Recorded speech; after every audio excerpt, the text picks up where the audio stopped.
النهارده هنتكلم عن زراعة التين الشوكي في الأراضي الصحراوية. يبقى لو عندي أرض صحراوية ممكن نزرع فيها تين شوكي. الأرض الضعيفة، الأرض اللي فيها ملوحة، الأرض الموبوءة بالحشائش والأمراض الفطرية والحشرية والأمراض النماتودة، نزرع فيها تين شوكي. لو أرض بعيدة عن الأمن والأمان نزرع تين شوكي. لو أرض بعيدة في المساحة نزرع تين شوكي.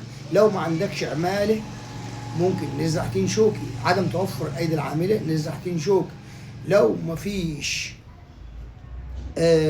طبعا خدمه ولا في فلوس نزرع تين شوكي، لان التين الشوكي ده بيزرع في جميع شهور السنه وخاصه الشهور الشتويه.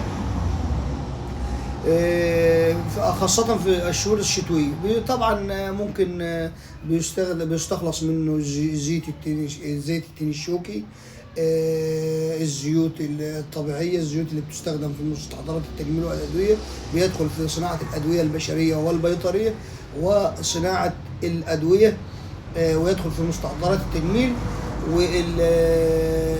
طبعا طعمه جميل غني بالعناصر، مهم جدا، بيتحمل جميع الظروف البيئية خاصة من ارتفاع درجة الحرارة أو انخفاض درجة الحرارة. والسلام عليكم.